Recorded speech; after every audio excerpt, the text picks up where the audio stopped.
पहली खबर हरदोई से है, जहां हरदोई के शाहबाद में मोदी युवा राठौड़ सेना के कार्यकर्ताओं ने केसरिया हिंदू वाहिनी और भाजपा कार्यकर्ताओं के साथ प्रदर्शन करने के बाद पाकिस्तान और आतंकवाद का पुतला फूंका। मोदी राठौड़ युवा सेना के कार्यकर्ताओं ने पाकिस्तान मुर्दाबाद और आतंकवाद मुर्दाबाद के नारे लगाते हुए डाक बंगले से होते हुए बस स्टैंड पर जाकर पाकिस्तान का पुतला फूंका और पाकिस्तान मुर्दाबाद और आतंकवाद मुर्दाबाद के नारे लगाते हुए जोरदार प्रदर्शन किया। इस अवसर पर मोदी राठौड़ युवा सेना के सैकड़ों कार्यकर्ता और केसरिया हिंदू वाहिनी और भाजपा के कार्यकर्ता मौजूद रहे। आतंकवाद के खिलाफ मोदी सेना ने ये आक्रोश जताया है, जिसमें हम सभी केसरिया हिंदू वाहिनी के भी कार्यकर्ता शामिल थे। आज ये जो आक्रोश है, ये जो ज्वाला है, यह ज्वाला मात्र आतंकवाद के खिलाफ नहीं, देश में पनप रही आज की जनरेशन के बीच जिस तरीके की धारणा रखने वाले आतंकवादी लोग, जिन्होंने जाति धर्म देखते हुए, जाति धर्म को नाप कर लोगों को तौलते हुए हिंदू समाज के लोगों को ही निशाना बनाया। मैं पूछना चाहता हूं भारत की सरकार से, कृपया हमें इतना बता दें कि भारत में अगर बहुसंख्यक समाज ही सुरक्षित नहीं रहेगा तो यह समाज कहां सुरक्षित होगा। हम हिंदू राष्ट्र की मांग करते हैं, हम हिंदू राष्ट्र की परिकल्पना करते हैं, अखंड राष्ट्र की परिकल्पना करते हैं, लेकिन आशा करते हैं कि जितना भी भारत का नक्शा है उसे अखंड राष्ट्र मानते हुए जो भी सरकारें यहाँ शासन में हैं, वो सरकारें चाहे केंद्र में बैठकर। अलीगढ़ से खबर है, जहां जम्मू कश्मीर के पहलगाम में हुए आतंकी घटना में शहीद हुए पर्यटकों की याद में आज जिले के स्वास्थ्य कर्मियों ने विभिन्न संगठनों के साथ मिलकर निकाला है कैंडल मार्च। स्वास्थ्य कर्मियों ने हाथों में कैंडल लेकर कस्बे में पाकिस्तान और आतंकवाद के खिलाफ प्रदर्शन किया। कैंडल मार्च निकालकर 2 मिनट तक मौन रखकर 28 शहीदों को दी गई श्रद्धांजलि। बता दें 28 हिंदू की निर्मम निर्दोष की हत्या के बाद से ये कैंडल मार्च निकाला गया है। पाकिस्तान मुर्दाबाद के नारे लगे हैं। स्वास्थ्य कर्मियों ने कहा है कि सरकार से हम लोग निवेदन करते हैं कि खून का बदला खून से चाहिए। 20 अप्रैल को पहलगाम गांव में हमला हुआ, जहां पर आतंकवादियों ने जात पूछकर मारा और जो लोग वहां पर मारे गए, पुलिसों को मारा गया है, जहां पर बच्चों महिलाओं को छोड़ दिया गया। और आतंकवाद ने बच्चों और महिलाओं से कहा कि जाके अपने प्रधानमंत्री से कह देना कि दोबारा फिर से ऐसे अटैक होगा। प्रधानमंत्री से कहने के लिए कहा गया है और जो वहां पर गए वापस आए वो दहशत में है। 22 अप्रैल को जो कश्मीर में पहलगाम में जो पर्यटकों पे आतंकवादियों द्वारा हमला हुआ था, उनको निर्दय धर्म पूछ के उनको मारा गया, उसके संदर्भ में हमने कैंडल मार्च निकाला है और उनकी आत्मा को शांति के लिए हमने कैंडल मार्च निकाला। और हमारा मानना नरेंद्र मोदी जी से ये है कि इससे अच्छा मौका कहीं नहीं मिलेगा, पाकिस्तान पे इस टाइम पे कब्जा कर लेना चाहिए। मेरा मानना तो ये है। जो 22 अप्रैल को जो पहलगाम में इतनी निर्दयता पूर्वक धर्म पूछ के हत्या की गई है, वो अब दोबारा नहीं करना चाहिए। ऐसी कार्रवाई सरकार इतनी सख्त करे कि उनका दाना पानी सब बंद कर दे, यहाँ उनका आना जाना भारत में बंद कर दे, ताकि वो दोबारा ऐसा न कर सके। कितनी बहन बेटियां, कितने बच्चों को बताइए, संसार उजड़ गया। सोच के रूह कांप जाती है। उस समय वहाँ जिसके साथ हुआ वो कैसे वो की होंगी उसका सामना।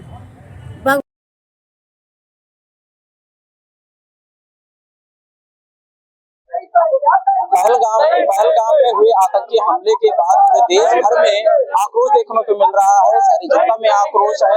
उसी आक्रोश को देखते हुए अमेठी जनपद के सामुदायिक स्वास्थ्य केंद्र और कांग्रेस कार्यकर्ताओं ने जो है जुलूस निकाला है, कैंडल मार्च निकाला है, दिवंगत आत्मा की शांति और श्रद्धांजलि देने को। और अभी हम अमेठी के जनपद के जामुन क्षेत्र में है, जहाँ पर जोर तरीके से नारे लगा रहे हैं। कोशिश क्या है पूरा 22 अप्रैल को पहलगाम में हमारे यहाँ के कुछ टूरिस्ट वहाँ पर गए थे। वहाँ पर आतंकवादियों द्वारा उनके ऊपर अटैक किया गया, उनका ऊपर हमला किया गया, उनके ऊपर उनकी जानें ले ली गई। और उसी के लिए आज हम लोग इकट्ठा होकर के कैंडल मार्च निकाल रहे हैं। जो हमारे लोग अपना प्राण गंवा दिए हैं, उनकी आत्मा के लिए हम लोग श्रद्धांजलि दे रहे हैं कि उनकी आत्मा को श्रद्धांजलि मिले। और इस तरह से उन्होंने जो कायरतापूर्ण काम किया है आतंकवादियों ने, ये बहुत ही निंदनीय है। तो ये थे जो है सामुदायिक स्वास्थ्य केंद्र के कार्यकर्ता, जिन्होंने का साफ तौर पे कहना है कि जिस तरह से आक्रोश आतंकवादियों ने निर्मम हत्या करी थी जम्मू के पहलगाम में, उसके लिए जो आक्रोश है वो बढ़ता ही जा रहा है, पूरे देश में बढ़ता ही जा रहा है। अब देखना यह है कि आगे क्या भारत सरकार और जो राजनीति है क्या फैसला लेते हैं। इसके बाद मैं रामपुर से खबर है, बता दें कि नगर पालिका की 40 दुकानों पर चला है बुलडोजर। डीएम जोगिंदर सिंह मौके पर पहुंचकर लिया है जायजा। उत्तर प्रदेश के जनपद रामपुर के थाने सिविल लाइन में सुबह से ही नगर पालिका की जमीन पर बनी अवैध तरीके से 40 दुकानों पर बुलडोजर चला है। नगर पालिका की सरकारी संपत्ति से अवैध दुकानों का कब्जा मुक्त कराया गया है। अवैध दुकानों के प्रकरण के मामले में जिलाधिकारी जोगिंदर सिंह ने बताया कि कई दशकों से ये अवैध कब्जा किए हुए थे और माननीय न्यायालय के आदेश के बाद से इसको हटाने की प्रक्रिया शुरू की गई है। इसके बाद से सौंदर्य का काम यहाँ पे शुरू हुआ। देखिए, ये थाना सिविल लाइन क्षेत्र का एरिया है। इसमें हमारा डिस्ट्रिक्ट केन ऑफिसर का जो कार्यालय है वो स्थित था और किसी समय कुछ लोगों ने सड़क पर और नाले पर ये दुकानें बना ली थी और माननीय सिविल न्यायालय सीनियर डिवीज़न का एक ऑर्डर हुआ था। उन्होंने इसको पूर्णतः अवैध माना था और नगर पालिका ने भी इसमें नोटिस दिया हुआ था। नगर पालिका के द्वारा एक पत्र के माध्यम से हम लोगों से फोर्स और मजिस्ट्रेट की मांग की गई थी। उसी के तहत नियमानुसार आज माननीय सिविल न्यायालय सीनियर डिवीज़न के आदेश के अनुसार उनके अनुपालन में आज ये कार्रवाई पुलिस प्रशासन के द्वारा की गई है।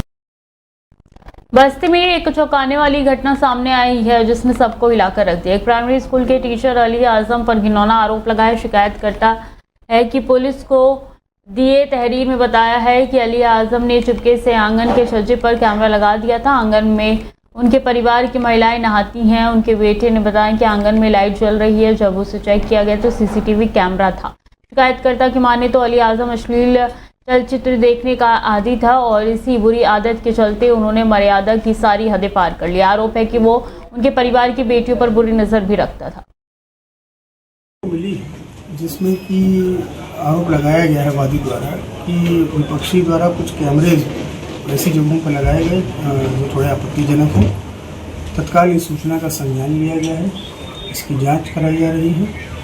कहाँ कैमरे लगाए गए थे, किसके द्वारा लगवाए गए थे और उसमें तमाम जो फुटेजेस हैं DVR में उन सभी को एनालिसिस उनका किया जाएगा और इसमें प्रभावी और कठोरतम कार्रवाई उसमें सुनिश्चित की गई। घटना ये कि हम यहाँ 22 तारीख को कार्य के लिए चले गए बाहर और फिर हम 24 को जब लौटे तो हमने देखा कि आंगन में एक लड़का, हमारे छोटे लड़के ने बताया कि पापा आंगन में कोई कैमरा चल रहा है, लाइट जल रहा। तो हमने देखा तो उसमें कैमरा लगा था। उसकी जानकारी हम थाना सुनारा चौकी पर।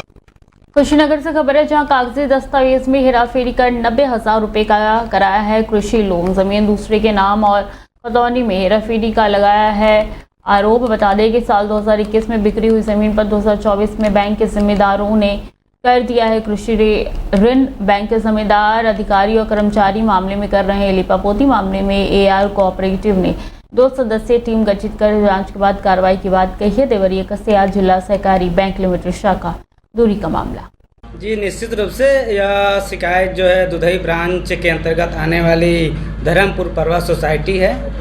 उसमें जो सचिव हैं वो विजय पांडे जी हैं और दुधई ब्रांच के मैनेजर अजय कुमार जी हैं। चूँकि आपके माध्यम से यह शिकायत मुझे प्राप्त हुआ है, इस शिकायत के क्रम में हमने 2 सदस्यीय कमेटी का गठन किया है। समिति की जो कमेटी गठित की गई है उसके तहत जो भी रिपोर्ट आती है और उसमें जो भी सत्यता का सत्यापन होने के बाद जो नियम संगत है उस पर कार्रवाई सुनिश्चित की। जी, निश्चित रूप से यह शिकायत जो है दुधई ब्रांच के अंतर्गत आने वाली धर्मपुर परवा।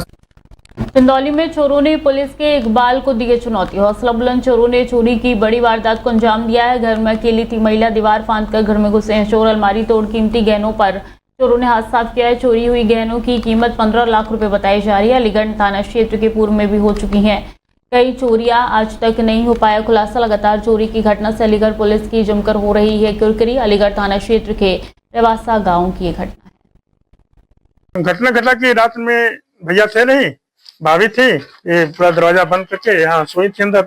उनका तबीयत भी खराब था, हम लोग बगल में सोए थे और रात्रि में करीब 1 बजे से लेकर 3 बजे के बीच में वो आंगन से छत के माध्यम से और सीढ़ी के माध्यम से अंदर आकर के घर से पूरे गहने उठा लिए। लगभग कितने की चोरी हुई? लगभग 15 लाख की चोरी हुई। पुलिस को सूचना दिया है? हाँ, पुलिस को सूचना दिया, 12 नंबर दिया, फिर थाना अध्यक्ष को बोले।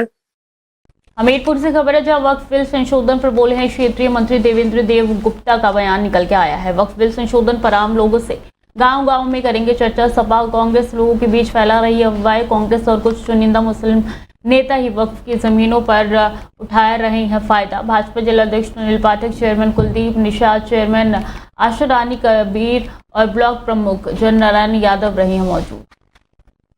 हरदोई से खबर है, जहां बैंक ऑफ इंडिया में चल रहे आधार सेंटर पर लगे हैं गंभीर आरोप। बैंक ऑफ इंडिया में आधार सेंटर पर अवैध वसूली आरोप लगा है। आधार सेंटर ऑपरेट सलमान द्वारा सरकारी फीस से ज्यादा ले रहे थे रुपए।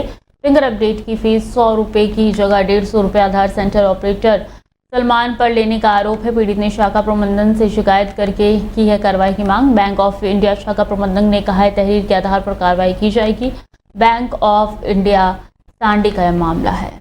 समस्या हमारी है, हमने आधार कार्ड जो अपडेट कराया था इसको हो नहीं रहा, पैसा भी इस रहा है। 100 रुपये रसीद में पड़े, उसमें 150 रुपये ले। कहाँ बनवाया था? बैंक ऑफ इंडिया में। कितने रुपए लिए गए आपसे? 150। रसीद में कितने आए? रसीद में 100 रुपये, मैसेज भी 100 का है। 150 रुपये लिए गए। अपडेट भी नहीं हुआ? अपडेट भी नहीं हुआ। और कह रहे वहाँ जनसेवा केंद्र में चेक करा, वहाँ यहाँ आया बना नहीं। अलीगढ़ का रुख करेंगे, जहां सरकारी संरक्षित गुंडों के द्वारा दिया जा रहा है न्याय। उन्हें किसी का डर नहीं है, सरकार का भी डर नहीं है, संरक्षण प्राप्त है उनको सरकार का। दलित समाज के युवक डॉक्टर भीमराव अम्बेडकर की वीडियो बनाने पर दबंग ठाकुर समाज के लोगों की मारपीट देखने को मिली है। दलित युवक द्वारा सुबह सुबह रोजाना बनाया जाता था डॉक्टर भीमराव अम्बेडकर पर वीडियो बनाने से नाराज ठाकुर समाज के लोगों में लाठी डंडे लादूसों को दलित युवकों की बेरहमी से पिटाई की गई। दबंगों ने युवक को सड़क पर डालकर उनके कपड़े उतारकर नंगा पीटा है। दबंगों ने खुद मारपीट का वीडियो बनाकर सोशल मीडिया पर वायरल किया है। युवकों के साथ मारपीट की घटना के बाद से दलित समाज में आक्रोश है। दलित समाज के सैकड़ों लोगों ने एसएसपी कार्यालय का घेराव किया है। दलित समाज के युवकों के साथ बेरहमी से मारपीट की गई है और इसलिए एसएसपी कार्यालय का घेराव किया है, न्याय की मांग की गई है।